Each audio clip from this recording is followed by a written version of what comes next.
पाकिस्तान के खिलाफ बहुत सारे महाज खुले, कुछ हमने खुद खोले और काफी सारे हमारे खिलाफ खोले गए। आज का महाज जानवरों के नाम। अस्सलाम वालेकुम, बिस्मिल्लाहिर्रहमानिर्रहीम। मैं हूं वजाहत सईद खान। इमरान खान ने सैकड़ों शायद हजारों तकारीर की हैं, उन्होंने बहुत सारी चीजें बोली हैं इन तकारीर में।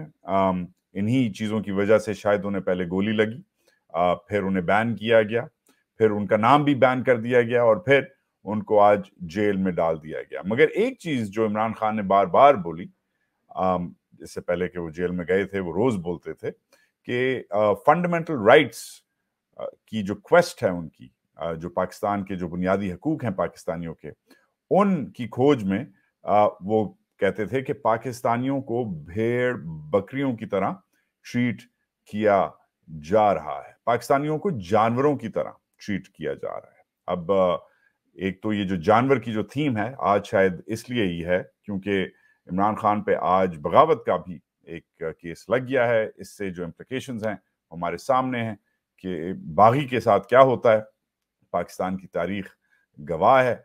और जानवरों की तरह जो सलूक जो कह रहे थे पाकिस्तानियों का हो रहा है, हमने जो हाल में खबरें सुनी इमरान खान की जेल सेल के बारे में कि उनकी जो बाथरूम फैसिलिटीज हैं वो भी कैमरे से एक्सपोज करके उनको जानवर की तरह ट्रीट किया जा रहा है। ये सब मुझे आज याद आया, मगर खान साहब का एक लतीफ़ा भी याद आया जो वो अक्सर प्राइवेटली कहते थे कि खुदा ने 3 किस्म की मखलूक बनाई है, इंसान, हैवान और पठान।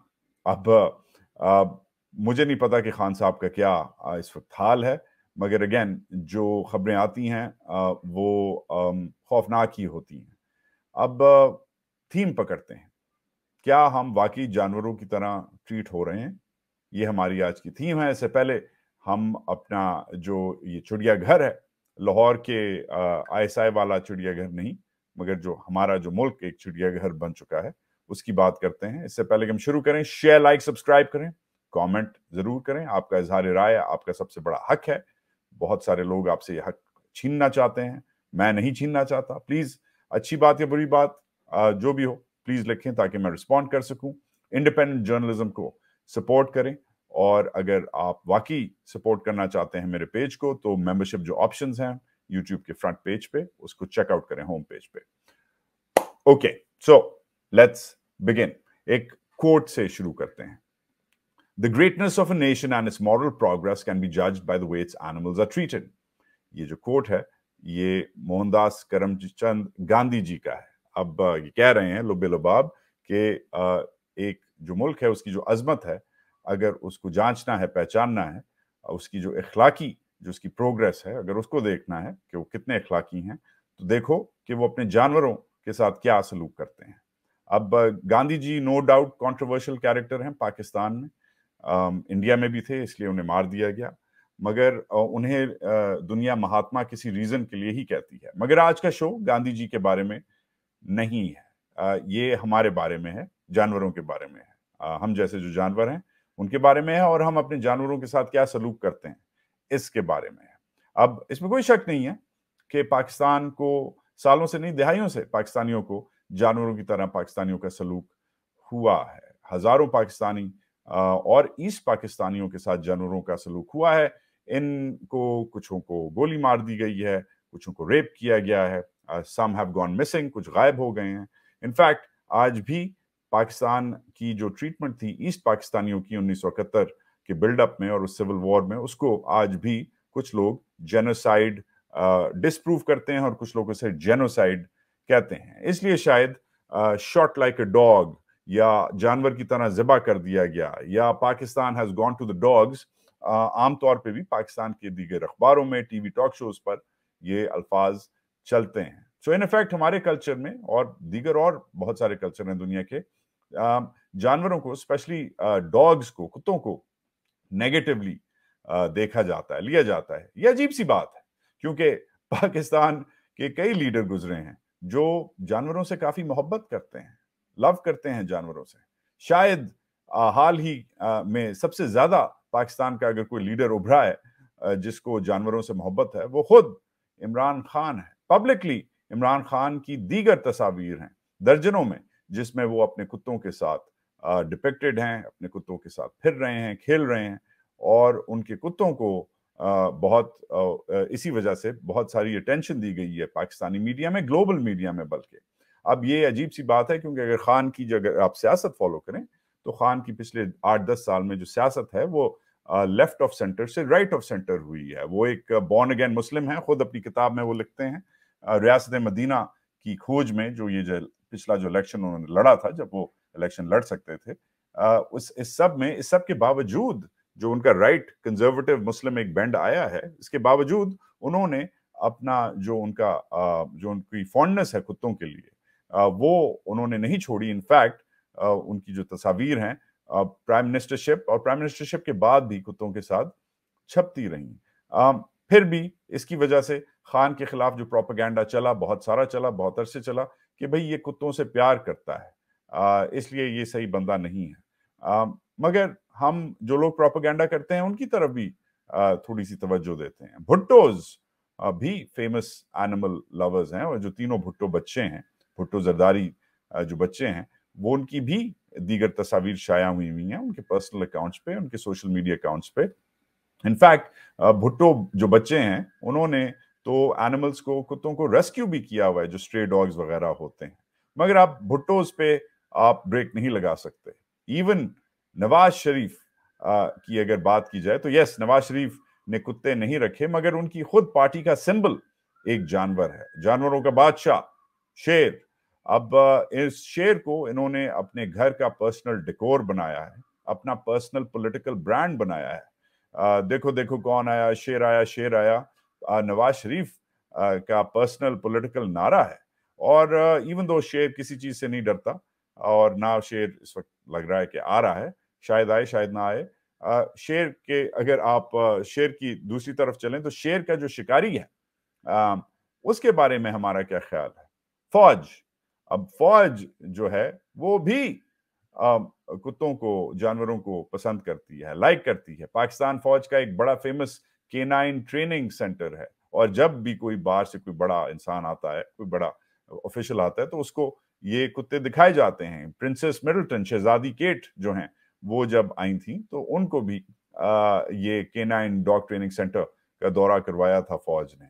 अब फौज कुत्तों के साथ ट्रेनिंग भी करती है, लड़ाई भी करती है, और मोर देन एनीथिंग फौज के जो जर्नैल हैं जैसे आसिफ गफूर साहब हैं, वो भी पब्लिकली उन्होंने अपनी जो एडोरेशन है, अपना जो लव है, फॉन्डनेस है जानवरों के लिए, वो भी उन्होंने शो किया है। क्वेटा के कोर कमांडर हैं, DGISPR रह चुके हैं, बड़े जर्नैल हैं।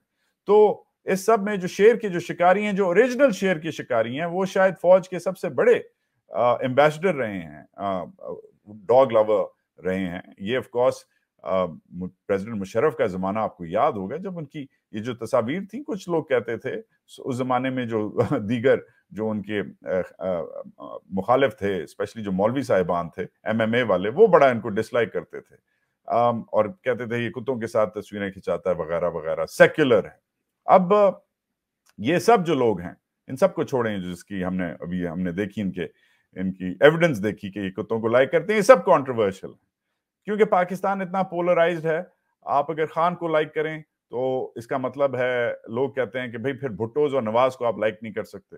अगर आप नवाज को लाइक करें तो फिर आप मुशर्रफ को लाइक नहीं कर सकते। मगर इनमें शायद एक कॉमन जो धार है वो डेफिनेटली एनिमल लविंग की है। किसी ना किसी तरीके से ये लोग एनिमल्स को लव करते हैं, मगर क्योंकि ये सब कॉन्ट्रोवर्शियल हैं, हम कहते हैं कि इस प्रोग्राम के लिए सब चोर चक्के हैं। मगर अगर हम चोर चक्कों को छोड़ दें, हालिया तारीख पाकिस्तान की छोड़ दें, और शुरू में जाएं to the birth of the nation, तो इवन कायद आजम, हमारे कायद भी एनिमल लवर थे। ही ऑल्सो लव डॉग्स, बहुत मोहब्बत करते थे, बहुत सारे उन्होंने पेट्स रखे हुए थे। और इनफैक्ट पाकिस्तान के पहले लीडर थे जो फोटोग्राफ किए गए, बार बार फोटोग्राफ किए गए, पोज उन्होंने किया अपने पेट्स के साथ, अपने कुत्तों के साथ। ये मुझे आज का शो एक लंच से याद आया। 2005-6 में ऑब्वियसली मैं इनएक्सपीरियंस था, मगर मैंने एक लंच अटेंड किया, एक इंटरव्यू करके मुझे एक इनविटेशन मिला एक बंदे से। इस बंदे का नाम आर्देशिर कावज जी था। अब आदिल शेर काबू जी अब तो फौत हो गए हैं, मगर पाकिस्तान के अखबार डॉन के बड़े मशहूर कॉलमनिस्ट थे, मशहूर बिजनेसमैन थे, पारसी फैमिली से ताल्लुक रखते थे। इनके आबा अजदाद ने पाकिस्तान को बनाया था, ये उस किस्म की पारसी फैमिली थी जब खाली हमारी जो अकलियतें हैं उनको, वो खाली विक्टिम नहीं थे बल्कि स्टेक होल्डर्स थे पाकिस्तान की बुनियाद में। Anyways, he was a stellar old man. मेरे वो बात आइलैंड जिधर मैं बड़ा हुआ हूँ, कराची में एक इलाका है, नेबरहुड है, बात आइलैंड में मेरे नेबर थे, एक गली दूर रहते थे मुझसे। तो उन्होंने मुझे बुलाया, मैं चल के जब उनके घर गया तो उनके घर के साथ एक प्लॉट था उधर, उस प्लॉट में उन्होंने एक गधा रखा हुआ था। वो गधा जो है वो पाकिस्तान के सबसे बड़े शहर के शायद सबसे एलीट नेबरहुड में वो गधा एक प्रोमिनेंट कॉर्नर प्लॉट में उन्होंने एक वो गधा पाला हुआ था। जब मैं अंदर गया, मैं ऑब्वियसली क्योंकि मैं बड़ा हुआ था इस इलाके में, तो मुझे पता था ये गधा काफी सालों से इन्होंने पाला हुआ है।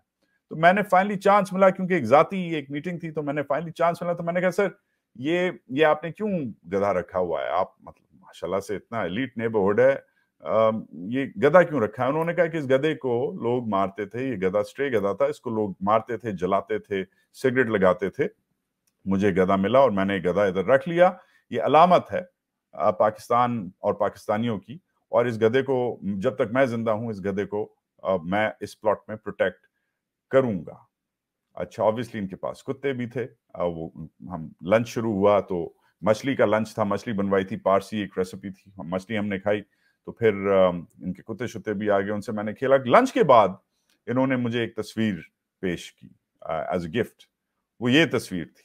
अब ये जो तस्वीर है ये मैंने पहले नहीं देखी थी। अगेन ये तकरीबन 20 साल पुरानी बात है।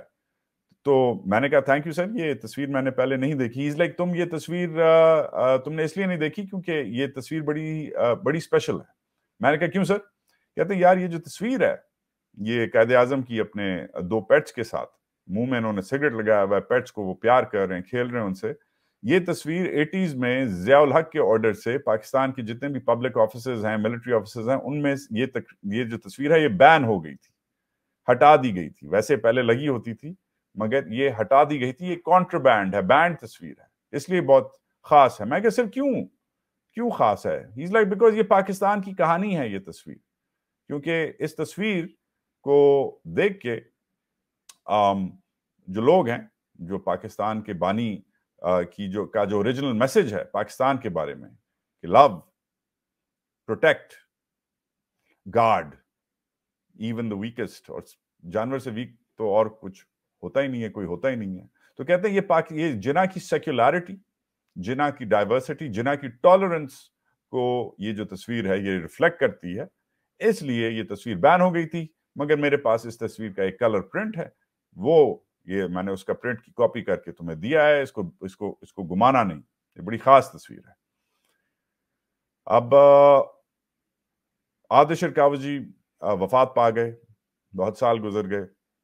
मैं बड़े दिनों बाद हाल ही में वापस कराची गया, अपने पुराने घर में गया। मुझे वो तस्वीर मिली और वो तस्वीर झाड़ते झाड़ते मुझे एक इंस्पिरेशन आई। अब उन दिनों में मैं एक प्रोग्राम रिकॉर्ड कर रहा था। इस प्रोग्राम का नाम ग्रीन रूम है। अब ग्रीन रूम आपको पता है, मेरे चैनल पे अगर आप सब्सक्राइब हैं, और अगर नहीं हैं तो प्लीज हो। ग्रीन रूम एक प्रोग्राम है जो हमने climate justice, climate change, global warming की थीम को टच करते करते कल्चर, सोसाइटी, पॉलिटिक्स, स्पोर्ट्स वगैरह को लेते लेते साथ पाकिस्तान का जो सबसे बड़ा मसला है, सबसे बड़ा चैलेंज है, वो गुर्बत नहीं, वो नाइंसाफी नहीं, वो इमरान खान के साथ ज्यादती नहीं, वो नवाज शरीफ का रिटर्न नहीं, वो जस्टिस काजी फायज ईसा की तख्ती और उनकी करोला और उनकी बेगम नहीं, मगर पाकिस्तान का सबसे बड़ा जो चैलेंज है वो ग्लोबल वार्मिंग है। इस थीम पे हमने ये प्रोग्राम शुरू किया। पाकिस्तान के दीगर जो सेलिब्रिटीज हैं, सिविल राइट्स एक्टिविस्ट हैं, उनके साथ हमने प्रोग्राम शुरू किया, उर्दू इंग्लिश में दोनों में मिक्स, जैसे नॉर्मल लोग बोलते हैं। वो चल रहा था। वो ऑब्वियसली आपको पता ही है, पाक फौज ने ये प्रोग्राम बैन कर दिया। मेरे जो पार्टनर्स हैं उनको कहा कि अपनी पार्टनरशिप डिसॉल्व कर दो वजाहत खान के साथ, और जो तुम्हारी जो टेप्स वेप्स हैं वो हमारे हवाले कर दो। वो शरीफ लोग थे, उन्होंने कर दिया। जो भी फौज ने किया वो फौज की मर्जी है। मैंने भी किया जो मेरी मर्जी है, और मैंने आके वो प्रोग्राम, पहले फौज से मैंने कांटेक्ट किया कि भाई ये गलत बैन कर रहे हो, एक तो तुम्हारे पर्व्यू में नहीं है, लीगली तुम बैन ही नहीं कर सकते कोई चीज जो डिजिटली रिकॉर्डेड हो, तुम्हारे पर्व्यू में नहीं है। मगर एनीवेज फौज ने जो किया मैंने आज ये किया कि मैंने आज आपके सामने ये चौथी किस्त रिकॉर्ड करके रखी इस थीम के बारे में, जानवरों की थीम के बारे में। अब क्योंकि फौज ने अभी तक मेरा फोन नहीं उठाया है, अभी तक उनकी शायद हिम्मत नहीं है कि मुझे बता सकें कि किस मुंह से उन्होंने एक ऐसे मौजू पे जो शायद पाकिस्तान के लिए सबसे अहम मौजू है, क्लाइमेट चेंज, इस शो को बैन किया। मैंने आज की जो थीम जानवरों की इसलिए रखी क्योंकि ये जो आज की मेरी गेस्ट हैं ये एक्चुअली भी इंस्पिरेशनल है। ये पाकिस्तान की जो एक मिक्स्ड रिलेशनशिप है जानवरों के साथ, उसकी वजह से ये शो इंस्पायर हुआ। ये इमरान खान की जो सियासी स्टेटमेंट्स हैं कि हम सब भेड़ बकरियों की तरह ट्रीट हो रहे हैं, ये उसकी वजह से इंस्पायर हुआ।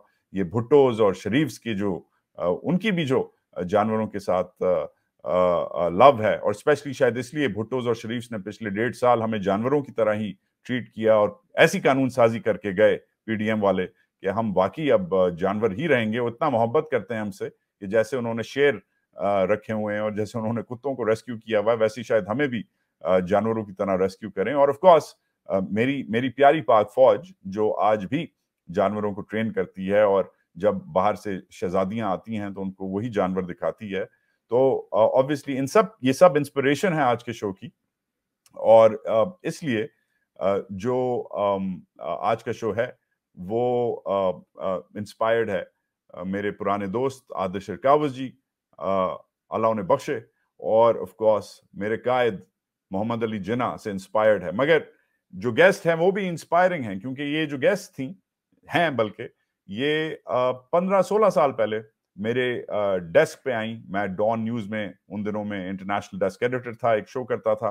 ये मेरे डेस्क पे आई और 1.5-2 महीना इन्होंने मेरे लिए काम किया और फिर चली गई, आगे पढ़ने चली गई। We didn't keep in touch. मगर फिर मैंने देखा कुछ सालों बाद जब ये यूनिवर्सिटी से उन्होंने पढ़ छढ़ लिया, इन्होंने पाकिस्तान की पहली एनजीओ, एनिमल राइट्स एनजीओ खड़ी की, और सिंगल हैंडेडली तकरीबन 10 से ज्यादा साल हो गए हैं माशाल्लाह से इन्होंने उसी ही एथिक्स से, जिन्ना के ही एथिक्स से, गांधी के ही एथिक्स से, खान के ही एथिक्स से इन्होंने जो जानवरों की, एनिमल राइट्स की जो एक आप कह सकते हैं एक खोज है, फंडामेंटल राइट्स हम अपने ढूंढ रहे हैं, ये भी फंडामेंटल राइट्स जानवरों के इन्होंने ढूंढना शुरू किए।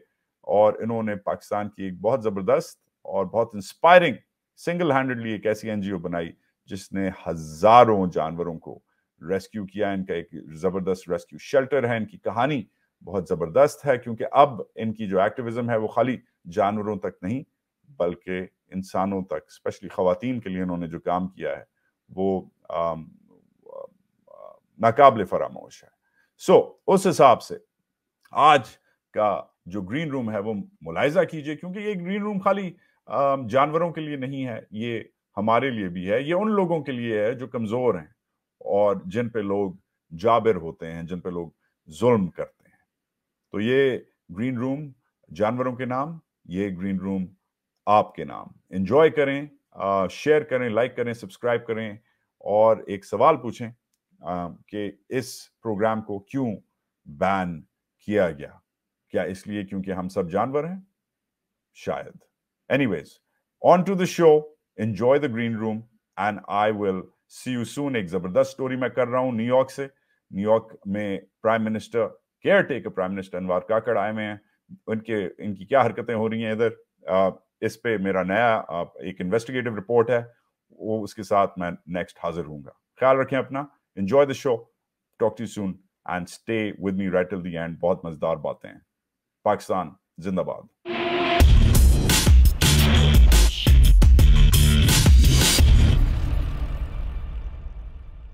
Hello, salam, and welcome to the Green Room, the show about people, power, and the planet. मुल्क, मुईशत और माहौलियात से लेकर कौम, क़यादत और शायद क़यामत तक. The Green Room isn't just my show. It's our show. In fact, it is your show. So, देखें, सुने, समझें, like, subscribe, share, comment करें, मगर एक चीज़ ना भूलें. That the Green Room has only one rule, and that rule is that there are no rules. We're green because we like the climate, we like the community, and we like the country, but we're also a little red because we are a little angry. We're a little miffed because our concerns, our conversations have been hijacked away from us, and we are here to take them back. So with that, I go to a very special guest today, a social entrepreneur, an animal rights activist, and a human psychotherapist. I met her several years ago at work, but since then she's branched off to set up the country's most effective animal rescue organization. This was expected. After all, at the age of 5, she was already saving animals and people, teaching underprivileged kids out of a makeshift school. On Twitter, it says, this is her profile: I rescue animals, I battle daily for empathy in society, I run my own social impact companies, I read voraciously, and I'm completely fascinated by the universe. Clearly, I'm quite fascinated by her as well, because people like her are not just required in the animal kingdom, but definitely in this very Islamic Republic of Pakistan as well. Aisha Chadrigar. Hi, how are you? Welcome to the green room. Okay. It is good to be here, and that was a very lovely introduction. Thank you. I would say breathless. I ran out of oxygen by the end of it, because you're a lot of things. But first and foremost, you're a former intern of mine. Yes, I interned for you when I was 16. I'm now 35. Right. So that, I mean, just goes on to underscore where I am at in life. But I am quite proud about the animal I created, clearly. Yes, you were a very strict boss. I was very scared of you. This is the only chance in the show where you can go ahead and criticize me. So, you so were go so for it. strict that I used to be like, oh my God, Wajahat is coming. What am I supposed to do? And I didn't know how to write tickers.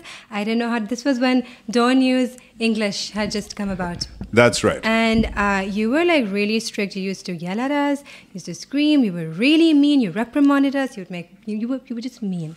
And you turned up okay, though. I mean, I don't think that has to do with you. But thank you. Yes, you showed me what the world is like.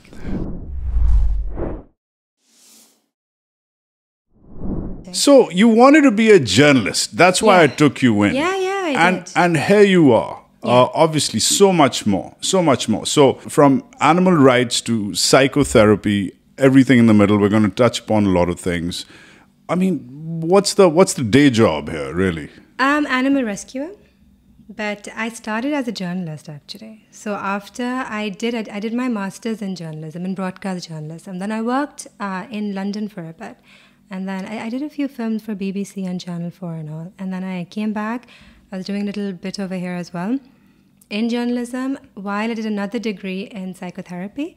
But I moved back to start ACF, which I did not know was going to be called ACF. I just thought I need to come back to do something for the world, well, for our society. We'll get to ACF in just a minute, but the parallel between psychotherapy and animal rights activism, I feel like in one you're clearly helping animals, and in the other you're helping the other animals, which is people.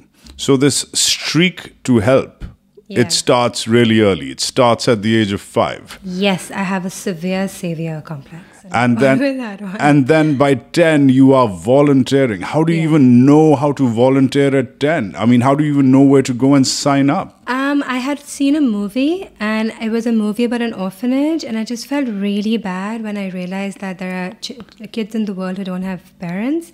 And I was so lucky I had summer holidays, I got to do whatever I wanted. So I told my mom, this summer I don't want to do anything, I just want to go to an orphanage and I want to help those kids. So your mom just lets you sign up at the age of 10, when most moms would not even allow their daughters, especially their daughters in this country, on the street. And she just lets you go. Yeah. She came with me for the first 2 times because she thought it was like a one-up, because I'm a very adamant and stubborn child. No kidding. So she came with me, she hung out, and then she realized I'm serious about this. So I would just go on my own. I've been very independent since I was very young. Why are we so cruel to our animals? We, as in especially, I must say, I hate making categorizations and generalizations, but why are Pakistanis in particular, from what I see, so cruel to animals? Is it religion? Is it society? Is it poverty? Is it lack of awareness? Triangulate it for me. I think it's a bit of all of them, but I think it's essentially because we are very powerless as a people, and we need to project our powerless onto something, and I think it's the easiest to project it onto those who have no power whatsoever. So now you sound like the psychotherapist. Yeah. You think your psychotherapy plays into your activism? Oh my gosh, if it wasn't for psychotherapy, I could not do ACF. Like everything's sort of connected because I studied philosophy and literature, then I studied therapy, and like the journalism, everything sort of combines. And that's how ACF came about, because I can't write or spread awareness or do what I do online, which is all through social media, if I didn't have the tools of therapy and journalism. So I can see that, because I've been stalking for a better part of the day your Twitter profile. I hardly use it. I really should, but I think Instagram and Facebook is easier. On Twitter, which is the most insurgent, outrageous social media to make an impact in Pakistan, you have used it. And you've taken a clear position, for example, against culling. You have made a claim about culling. You are saying that besides culling being ghastly, it's also scientifically proven that culling doesn't work. In fact, it increases population. Break it down for me. So it increases the population because dogs then have a survival instinct that they need to keep their species alive. So then they end up mating more when they know this is happening. It's very odd. There's sort of this nature's echo, essentially, with all species. If you read, evolutionary biology and all of that, you'll see this in other species as well. So because there's so much destruction of canine life per se, so they end up actually mating more and they reproduce faster, which is why culling has never worked in all these many decades that the authorities have been trying. But not to defend culling, but wearing red for a reason today is to play the devil's advocate here. To play the devil's advocate here, there are dogs which are perhaps a threat to neighborhoods. There are dogs which attack. They attack kids. They attack people. And you have taken that on. You had a great tweet, another tweet, and I'm not sure whether you were clearly defending dogs here, but the subject was quite interesting. You said, "If I had to sleep with one eye open, being kicked in my bulging ribs only because I'm trying to fill my growing hollow belly, or pelted with stones because I'm a terrified, starving mother trying to protect my babies, or being shot at for sleeping on a footpath, I too would fight back." Now you write in the first person narrative of being a dog. I even forgot I wrote this. It's quite brilliant. I get it. I get it. But I also get the fact that dogs attack people. But why do they attack? Tell me. Dogs they were bred to be man's best friend. Why would we say this about a stray dog, but we wouldn't say this about a husky? You would never say this about a fancy breed. But you would say it about a homeless dog on the road, that they'd attack. So the only reason a dog is a dog is a dog. So there's no breed. I don't really understand that. Though if there was a husky who was living on the road, and if he was pelted with stones, or if she was a mom who was being beaten, she too would end up attacking. So it's not about the breed. People are trying to make it about that. But it's just about how hard it is for an animal to live on the road and how hard people make it for them. So and I think we are so entitled as human beings that we treat them like absolute garbage, dogs, for example, and then we expect them not to fight back. When I'm out on the road and I'm neutering and vaccinating dogs, I'm educating the public. So I go to all areas of Karachi and I'm on the road, I'm talking to all the public. Everyone is there because they gather, right, when this is all happening. And my team is catching them, neutering, so on and so forth. And they always say, yeah, but just kill all the dogs. I'm like, no, what if you're just a little nice? So when you really delve into it, you realize, acha, they kick the dog, they hit the dog, they throw stones at the dog. That's why the dog ends up attacking sometimes, because that's what do you expect? And then when I say, what if you stop doing that? People laugh and they say, nahi baaji, wo to bahut mushkil hoga. So it's like, okay, so... But explain this to me. This has happened to me several times. I was very young when it happened to me the first time. I was on a bike. I was whistling through my neighborhood. I was a kid. I was on a bike and I got attacked by a pack of dogs. God, and I that's just terrifying. kept on Yeah. biking because I wasn't going to hang out with the, Of but they were course. trying to nip at me. Yeah. Now, fast forward several years later, coming back from a late night party in Yeah.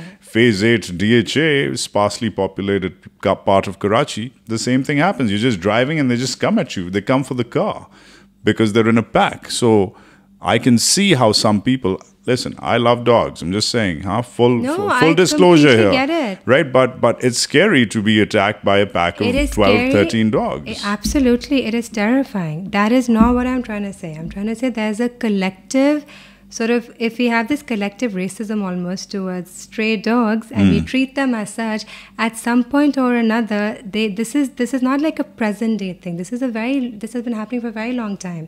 They are going to end up reacting and they are going to end up doing this. So what do you think is going to happen if those dogs have been constantly kicked or shooed away, or, they are going to start treating humans as the enemy, whereas dogs are actually man's best friend? And I rescued over 30,000 stray dogs off the street, beaten, abused, aggressive. The moment I'm this nice, I have evidence. I never say anything without proof, like actual tangible proof. They're the sweetest animals. It's literally Of course how we they treat are. them. But what do you say, for example, to the dog culling people, the authorities? Yeah.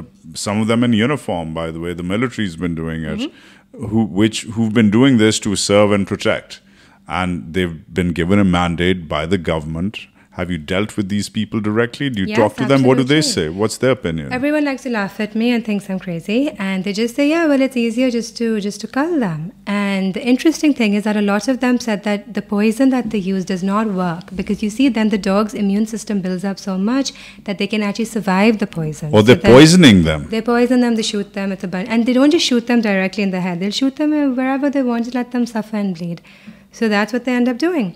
And a lot of these dogs are people's neighborhood pets. So what I've done with ACF for the last 10 years is that I've tried to create this culture where if you just give your leftover scraps at home, which several people watching this have, you have pieces of bread, roti, you have, bones. There's certain things that you can't give to another human being, but if you leave them in a bowl outside your house, you can feed a lot of stray dogs and cats.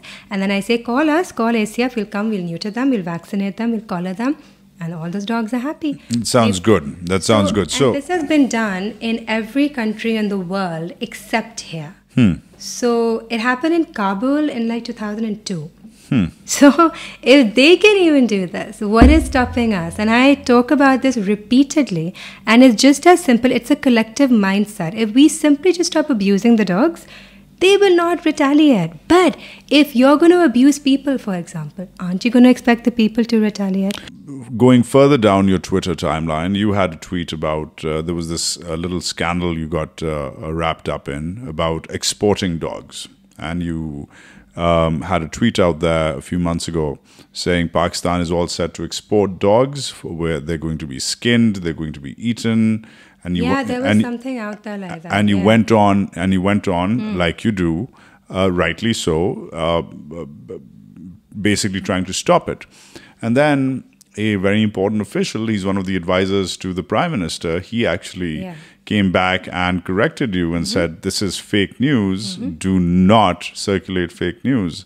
And here I was. I don't think you said that exactly. He said, please do not circulate fake news. Okay. And paraphrasing, you retweeted him, which is good. So you retweeted Salman Sufi. I'm talking about that. But it's sounding almost like I was generating fake news. No. Wasn't, because this was on every blog on Instagram. Right. I'm not saying you were generating fake news. I was saying that you were definitely pushing listen, things, we're in the disinformation/information business, the thin red line, but that tweet from you went out and he responded. Then you in a way of course correction, you tweeted him back. Absolutely. Do you think that you get swept away with this? Because evidently it wasn't true from what I understand. Do you think you got swept away?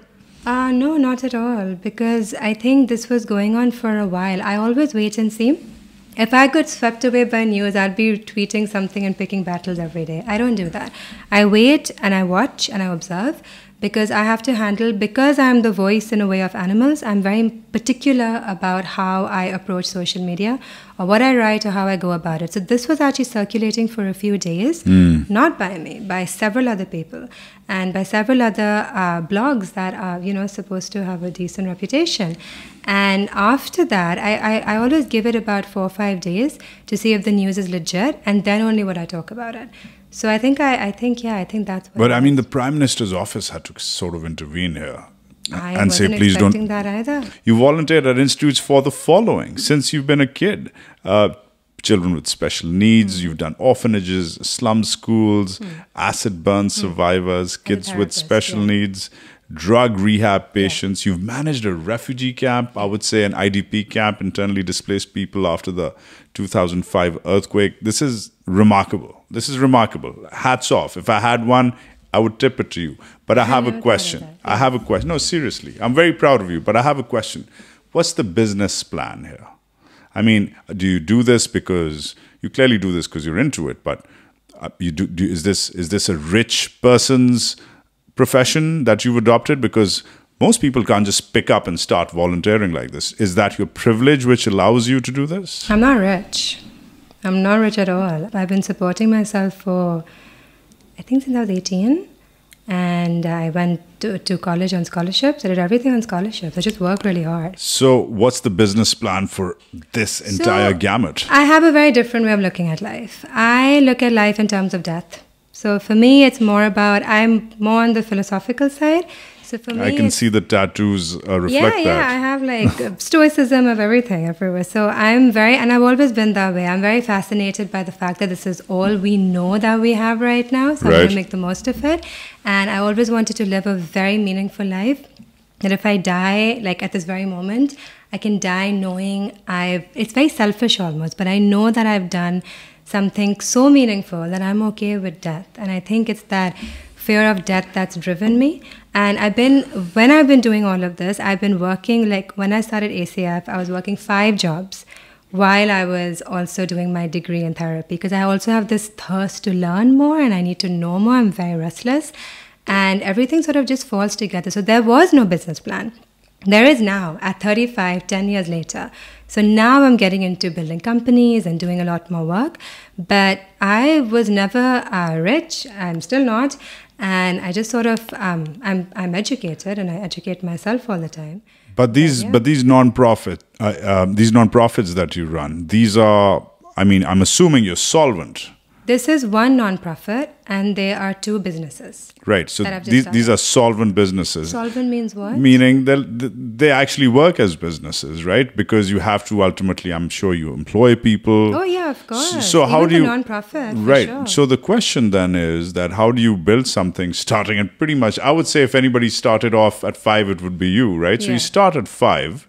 You don't have no 5-year-old has a business plan, though that has changed now thanks to YouTube. Yeah, like a lot of times people message me and they say, Aisha, tell me how I can start something like this. And I don't know what to say. That's what I'm trying to get at, Aisha, because a lot of people, a lot of women, for example, who are watching this from, I don't know, someone sitting in my hometown in Quetta. So, अगर कोई देख रहा है and वो या देख रही है और वो कहती है यार ये तो कराची की इतनी अंग्रेजी बोलने वाली अर्बन एजुकेटेड एलीट लड़की है और ये ठीक है ये बचा ले कुत्तों को और बिल्लियों को और गधों को और घोड़ों को मैं तो इधर क्वेटा में बैठी हूँ या वजीरिस्तान में बैठी हूँ या पेशावर में बैठी हूँ मैं ये कैसे कर सकती हूँ What do you say to that woman? I say कि I am very privileged और मैंने मेरा privilege एक सही तरीके से इस्तेमाल किया है तो जो भी मेरे पास privilege थी I did use it लेकिन privilege से ज़्यादा मैंने बहुत I have been through hell and back बहुत मुश्किल I'm really not speaking well in Urdu at the moment but I've been through a very difficult life. It sounds all including surviving my internship. Yes, but it hasn't been all roses and sunshine. It's been a tough life. Otherwise, मुझे ये savior complex पहले से होता ही नहीं. So go back to my roots because if you're trying to connect the dots, say as a therapist would, you're gonna see why she liked this to begin with. तो मेरी ज़िंदगी बहुत मुश्किल थी. अभी भी मुश्किल है, लेकिन मैं बहुत मुश्किलात से गुजरी हूँ, which normal people, I think they wouldn't be able to survive. And I just thought doesn't matter. Yeah, I have my health, and I'm so grateful, and I'm always in this state of gratitude. And उससे automatically मैंने कुछ plan नहीं बनाया, बस चीज़ें होती गई. और ये everything got connected without me. कोई plan नहीं था. I was just persistent. My passion and my persistence. Thank you for opening up about that. Thank you. But another question stemming from that one. Why just animals? Why not more work on women? Why not more work on the environment? Or do you bring everything together ultimately? That's the whole thing. You see, there's a deeper ideology. Everyone says, oh, she runs an animal shelter. Yeah, animal shelter nahi hai. This is a movement of compassion and empathy. Empathy is something that is very difficult to harness. Sabke paas empathy nahi hoti. Sabke paas sympathy hoti hai. But not everyone knows what empathy is. Empathy is when you can sit with those who you disagree with, who you hate, who you just don't connect with, but you can still understand them. ये बहुत मुश्किल होता है to harness. And what I'm doing, Pakistan में the relation towards animals is one of hatred, and it's one of this anger and this disgust towards animals. And it might start with animals, but if you look at reports of the FBI, CIA, all other organizations internationally, they say animal abuse is the first indicator of more abuse, be it school shooters, serial killers, terrorists. All of them start off by abusing animals.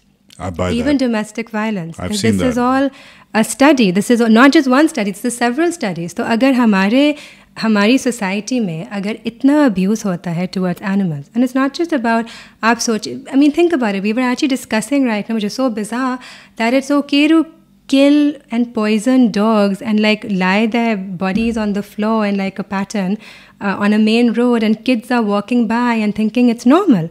The fact that we can normalize violence in this way, when there's a tried and tested method of just neuter the dogs, within a year's time they'll be gone. And then you won't have to go through this whole thing. I'm trying to save their headache. I'm not even saying keep the population. I'm saying neuter them to reduce the population, like it's done in every other country. So if we think that it's normal that children are holding dogs down and pelting their heads with stones, if we think it's normal to cut off a puppy's ear and laugh when the puppy is screaming, or throw boiling water on a little kitten and watch her body sizzle, I've held that body in my hands. If we think it's normal to pour acid down a donkey's throat because it's fun, then there's something wrong with us fundamentally, and animals hold a mirror up to that humans cannot do. Because every human relationship is a transaction, whereas one with an animal is one-sided. Hence, you can hold up a very neutral mirror to society to say, this is the ugliness that you are, and now start from the roots and now fix it. That's the difference. Sorry, I went off on a rant. That was a good rant. But I have a very deep philosophical, this is why when people say, oh, it's an animal shelter, it boils my blood, because it's like, no, I am too deep for this. There's too much more to my plan, and this is why I'm so passionate, because I have worked with people. I worked as a therapist with acid burn survivors, I think 126 acid burn survivors. I counseled when I was too young. I was 23. And I think it was too early for me to do that because I was so traumatized. But then I hired acid burn survivors to work at my shelter because I could give jobs, right? And I could give good jobs. So they're exploited on the road so badly. They were paid like 2,000 rupees to clean someone's home, 2,000 rupees a month. And I was actually paying a proper salary, like more than minimum wage type of a thing. And at that time, I barely had any money. But I was like, this is disgusting. And then these women who'd gone through this insane abuse and this insane trauma of, having acid thrown on them. Like, I'm going to divert for a second. But, it used to bother me because they'd always say to me, we're so tired of being heroes. Because, they're paraded around on, like, morning shows and this and that. And everyone says, they're so brave. They're so brave. And all these women said to me, we aren't brave and we don't want to be brave. We have no choice but to live this life. A lot of them were drug addicts. A lot of them were in severe depression, but they're just meant to be brave. We make people so two-dimensional, and so everything is so superficial, and it's just to make ourselves feel better. So I then created jobs for these women as I could at my shelter, and they didn't like animals. I'm going to give you this example, and I'll tell you how powerful my work is. There's this one acid burn survivor. She didn't have an ear. She didn't have an eye. She had no hair. She had 4 bottles of acid poured on her head. And it was poured on her 4-year-old child's head as well. My God. And as she ran out of her house, she said, all my clothes were melting off my body. And she was naked. And a rickshaw driver saw her. It was winter. And he put a blanket around her, whatever he had in his rickshaw. And he took her to a hospital or whatever. And after that, she didn't leave the house. She's the one who worked for 2,000 rupees a month. I said, look, I'm going to hire you. After I was counseling her for a bit, she used to come to me wrapped up in like chadar after chadar after chadar, because she was like, I'm a monster. I'm hideous. I don't know what to do. So I was like, come and work for me. She was like, mujhe animals nahi pasand. I was like, aap animals ko chhod de, bas aake jharu pocha kar le. You know, just clean the offices, do whatever. She said, theek hai, main aa jaungi. I was like, okay, wo aa gayi. So she was doing all of this. She wouldn't go near the animals. She was like, nahi, mujhe nahi pasand, all of that. So I was like, theek hai. Aista, she started hanging out with the puppies and the kittens. She'd be like, chalo, main puppies ko doodh pilati. Like the orphan puppies would come, whose mothers were killed and all. And I was like, okay. So she started doing this. And little by little, one chadar came off, another chadar. She was like, mujhe ek shirt de de. So I gave her a polo shirt, which was like a ACF shirt. She was like, mujhe cap de de. I said, theek hai, cap le li. So in 3 months, she was in a polo shirt, in a cap. She didn't wear any of the chadars. And I said, what happened? I've been counseling you for 2 years. I couldn't do that. And she was like, the difference is, जब मैं bus stop पे जाती हूँ, लोग मुझे देखते वो कहते हैं. लेकिन जब मैं यहाँ आती हूँ, ये जानवर मुझे देखते नहीं हैं. They just jump on me. They say hi. They don't see this. They see what's inside. And she was like, that is a feeling I've never had. I haven't had it for so long. I can't believe this. And she completely transformed as a person. And I had no idea. Then I realized, oh my gosh, my work is far deeper than even I thought it was. That's one story. Wow. Okay, so while I have you in that storytelling mood, here's what's going to happen. We're going to switch gears. So that was just to kick things off. That was you. Our next segment is about them, right? We're going to talk to them about what's on your mind. You're going to talk to them directly. You ready for it? Yes. On your feet, madam.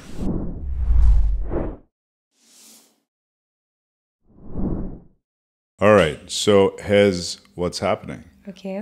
We're done talking about you. We're talking to them. That is your camera. Okay. Here's how it's going to work. Got it. You're going to have 30 to 45 seconds. I'm going to give you a prompt. You're going to talk to some people whose names I name. Okay, you're going to talk to them directly about what's on your mind. Yeah? Come on. Yeah. This is how it is. It's fun. This is the best spot. Come on. Trust me. Oh my gosh. Here we go. All right, so victims of domestic violence. It's not your fault. I guess that's because victims of domestic violence most often believe that it's their own fault what they are going through, or they have brought this upon themselves. And they think that they've done something wrong, and you haven't done anything wrong. It's very easy to take advantage of vulnerable, good people. And I think, it's very difficult to say stand up for yourself. So, it's too easy to say that. So I think you need to, it's just not your fault. I guess it was just as simple as that. I can't really think of anything else. I think that was beautiful. Thank you. Okay. To other aspiring activists. Don't call yourself an activist, because it has a really negative connotation and it puts people off. So I call myself more like a philosopher, and I didn't start this from a place of activism. I started this from a place of goodness, and goodness and activism don't have to go hand in hand. It's more about it comes from a very beautiful place. And I didn't even think of myself as an activist. And I don't think you should either. Honestly, I don't think stuff like, and I don't think activism should be linked so much to protests as it should be to every day diligently doing the work. Protests are a one-off. It's a great. Maybe you think I'm wrong for saying that, but they don't make as much of a difference as it does when you go into the homes, into the lives of people every single day, and you make that difference. That is the hard part, and that is activism. To kids. I would say to not allow anyone to deny your reality. because it is very easy for a child's reality to be dismissed, especially in an abusive household. Yeah, agar aapke parents, fight kar rahe hain, ya there's instability in the house, or there's something or the other. Very often, children are told to, कि नहीं कुछ नहीं हो रहा, doesn't matter, और ऐसा नहीं है. So, and then children end up not trusting themselves into thinking that their gut is correct or their instinct was right. Which is why जब आप बड़े होते हैं, then you make lots of mistakes in life, or you trust the wrong people, or a lot of bad things happen because you betray yourself to always please others.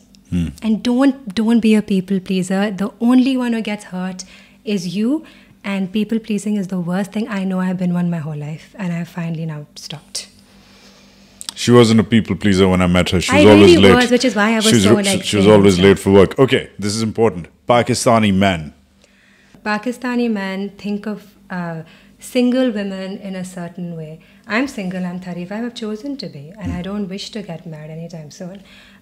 Good for you. Yeah, I have zero desire. But, they see women in a certain light, and they need to control women. And there are lots of men who, because they can't bear a woman to be intelligent or ambitious or smart or wants to do something with her life. And they can't seem to bear that in a way. And they try in every way possible to sort of put them in really uncomfortable positions, or to, this is what I'm saying, I've been through hell and back with ACF. Let's just say #MeToo has nothing on me when it comes, has nothing on, it's been very intense to manage. Think about it, 24-year-old girl in Pakistan doing a job that no one has ever done, on my own. My parents are divorced, I had no support, I did everything by myself, and I was a very naive young woman with a savior complex. But I had a lot of passion in me, and I had a lot of heart, and can you imagine the kind of advantage that I was taken? Can you imagine? Thanks for opening up, Aisha. Yeah. Now I think I'm talking about the entitled, very privileged, can't bear a strong woman Pakistani man. Please fuck off. I agree. To people who think that animals are napak. I mean, if they were napak, then why are they here? And why did God make them? Why are they in the universe? Why are they in the world with us? I can ask you questions back, because giving an answer sounds so silly. It's so ridiculous to justify the life of another living being. The true test of reality, this is not me, it's coming from a wonderful thinker. He said the true test of reality is to see what can suffer in life. If something or someone can suffer in life, it means taking care of them is our duty. Animals suffer, they feel every emotion that we feel, from anger to jealousy to sadness to happiness to joy, everything. So if they feel, and as a therapist, I have been working with animals and people, right? So I use the same techniques of PTSD, post-traumatic stress disorder, which I use for people. I use the same techniques for animals to take care of them and to heal them. So they are and they heal. I'm not trained as an animal specialist or something. I just use what I know as a therapist for people. We are very much alike, and it's a shame to limit your world and to make your universe so narrow-minded and ugly and small, to cut off some of the most beautiful species that the universe has. I feel bad for you. Final one, and this segues into our next segment, and this is really important. Talk to people who don't give much of a damn about the climate crisis, people who don't even care about climate change, who perhaps even people who don't think climate change exists. If you have children, then you are doing them the greatest disservice that you could do by not believing in climate change and not trying to take any sort of steps, or at least being aware of it, because you are going to be fine, but you're so selfish because your kids and their kids are going to suffer. Then do me a favor and don't have any more children, because you're not helping anything. Aisha Chandriga, have a seat.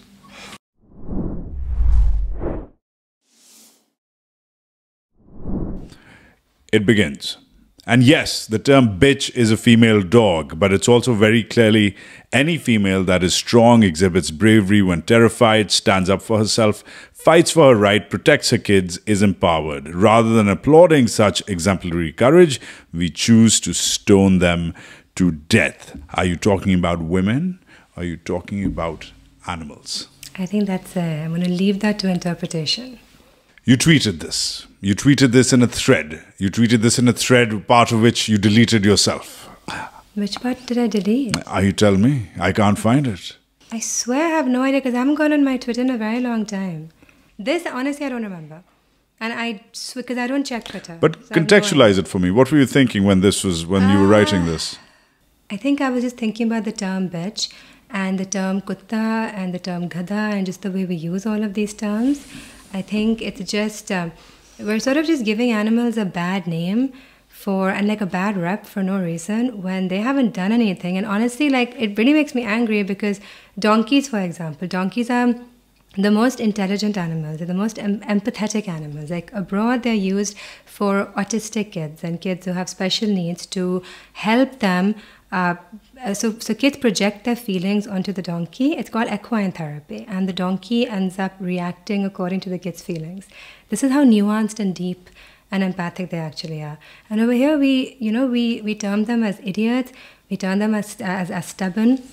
Also, donkeys see like this. They don't see like this. So if the donkey is not moving, it's because he doesn't know where the hell he's going. So he sees like this, and if you're gonna, so when people say, oh, the donkey is stubborn as a mule, that's all rubbish, because a donkey is just careful because they don't know where they're going or where you're leading them.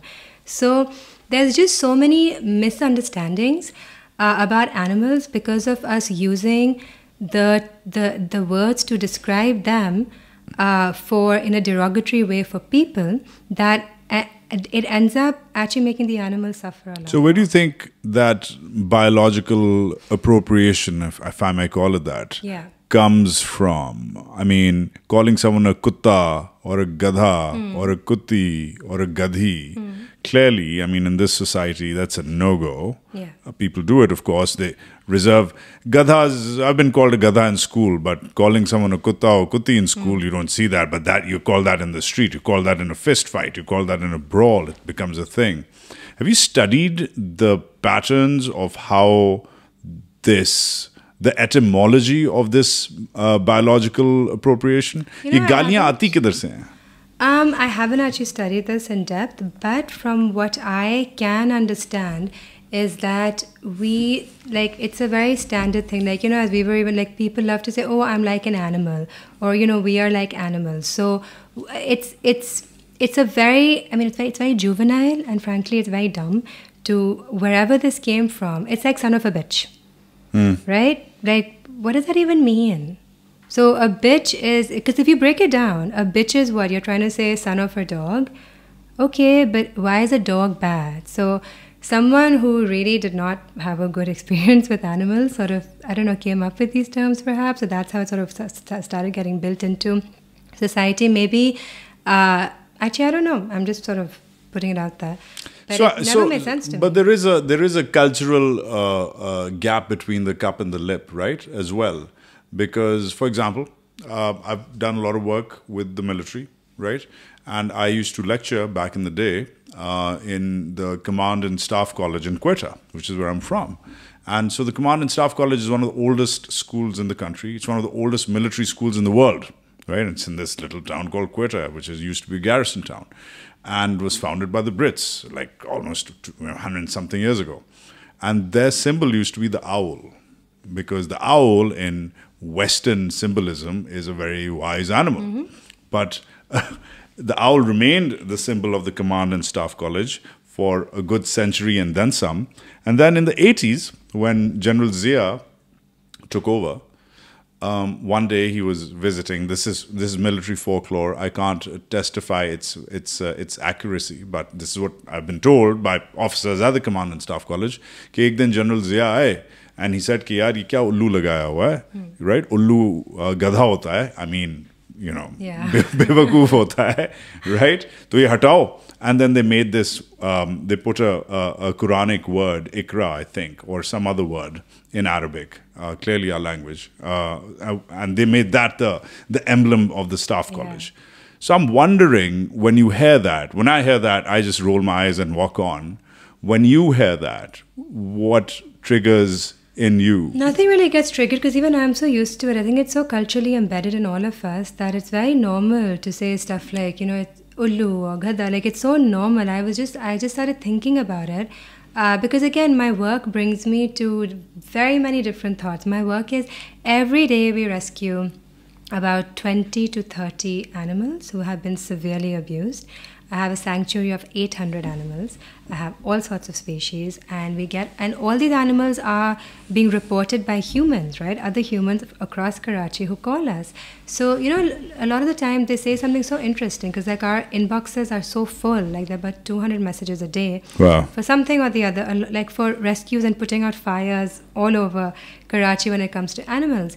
And so someone or the other says something, and it's always food for thought for me. So I think this probably came out of there. But even I was like, why do I mean, because I also use the word bitch, and it's very normal, right? But oh, you do? Of course.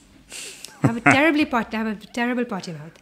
But why? But then I did realize that it is very dangerous to animals when people take it literally. To mean that, maybe a donkey is like a dumbass, or a dog is a horrible animal, and that's not true. Use it in a normal way, that's fine, but when we attach the meaning to it is when it becomes dangerous. Okay, fast forwarding to the other side of the divide.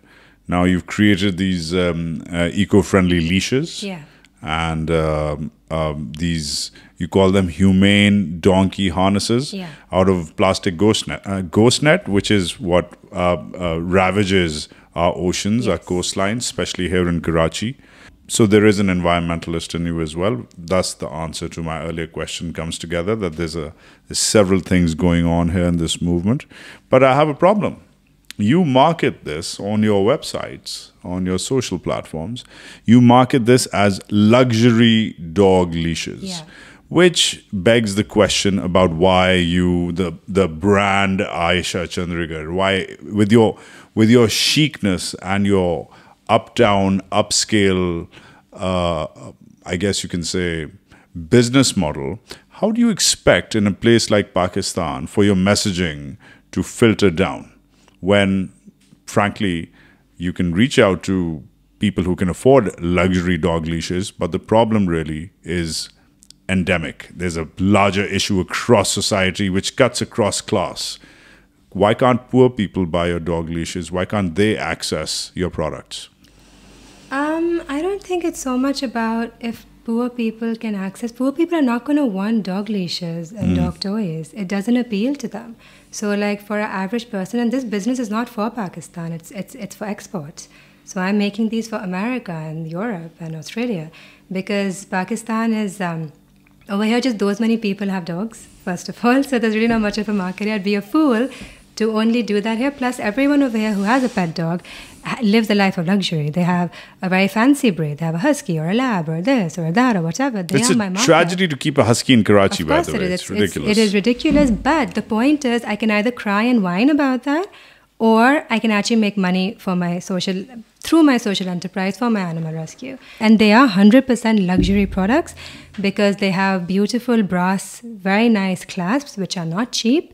They cost money. They're handmade. Putting it together is expensive.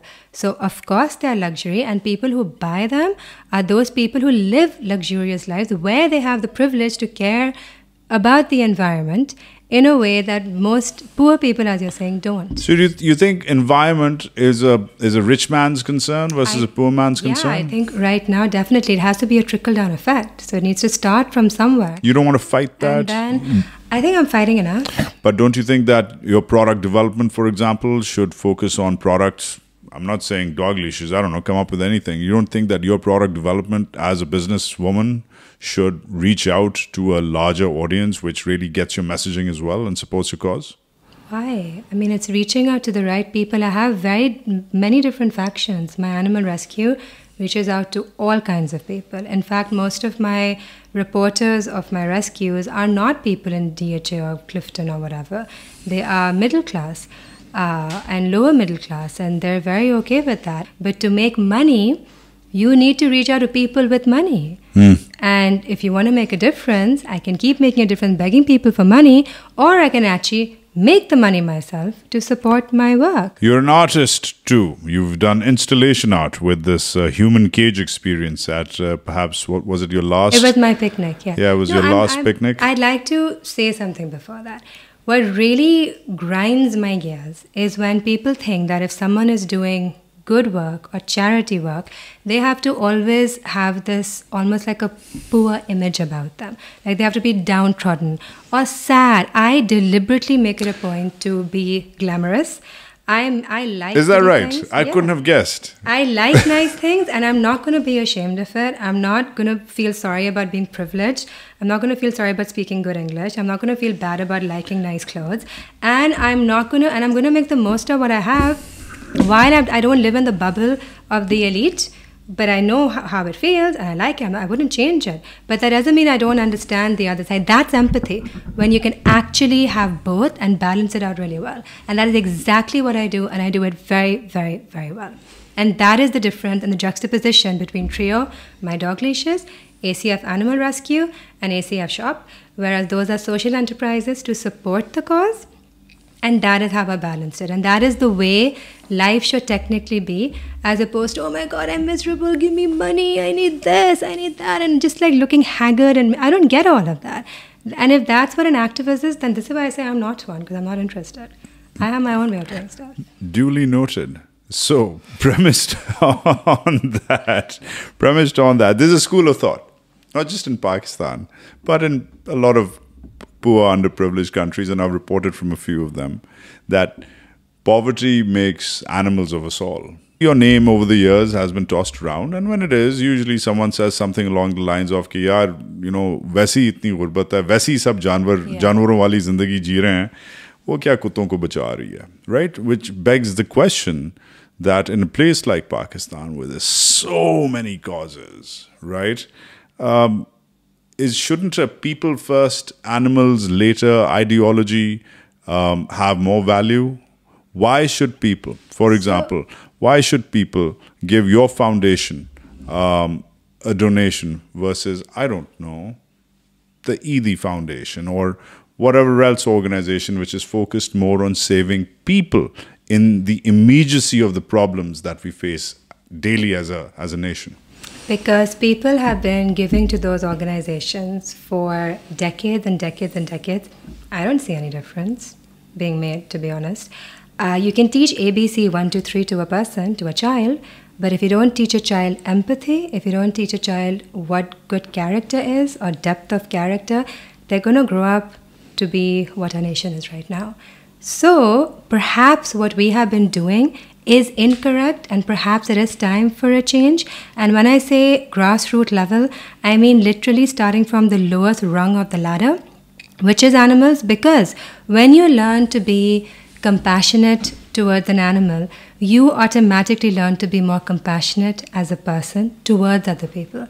And schools don't teach that, with all due respect, in the way that my social media simply has taught thousands and thousands of people over the last 10 years. Because the kind of messages, the kind of changes, the kind of transformations I've seen of people, just their character, school doesn't teach that. In fact, I was just at this terrible event where I was speaking as one of the entrepreneurs, but I was speaking from this point of view, that you sometimes take the long road less traveled as opposed to just doing the regular thing. Because if the regular thing is not working, have a brain and do something different.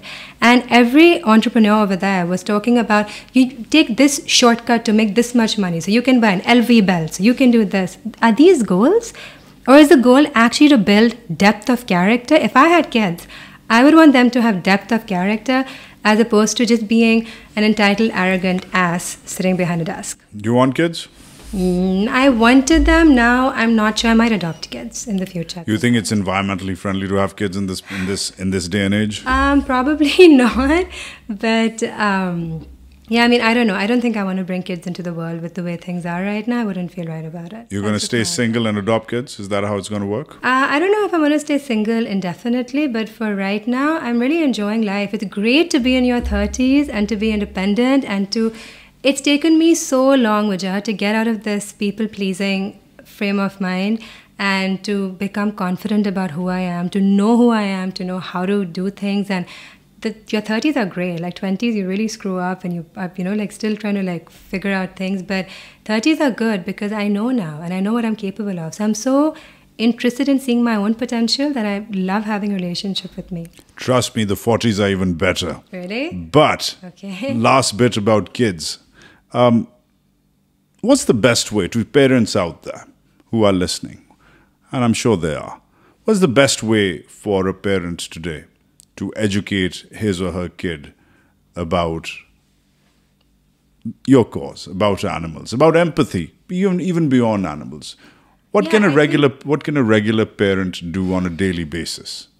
I think something as small as if your kid notices the donkey outside the car window, don't dismiss your kid's reality. Say, yeah, the donkey is being hit and it must be really hurting him. Because when I was young and when I would ask this question or when the thought went through my head, everyone said to me, he's used to it. Aisa hi hota hai. Very used to it. Aisa hi hota hai. And I was just like, am I mad? Because this is not normal and my reality is being completely denied. And everything that was toxic and negative, I was told it's normal. And I think when your kid wants to jump in a puddle of water, let your kid have that experience. When your kid wants to notice an animal or pet an animal, don't discourage them. And don't make up stuff based on previously very wrong norms that you have been taught that might not necessarily be right. Just like we were just saying, why am I helping animals? Maybe change the norm. Maybe it's not right. Because we've been doing the same thing for so many decades. Clearly it's not working. So something has to change. I think this is really important. Don't deny your kids' reality when they're noticing something of nuance and substance, because that's what builds character. Aisha Chandrigar, I'm very proud of what you've become. Oh, thank you very much. Thanks for coming to the Green Room. Thank you for having me.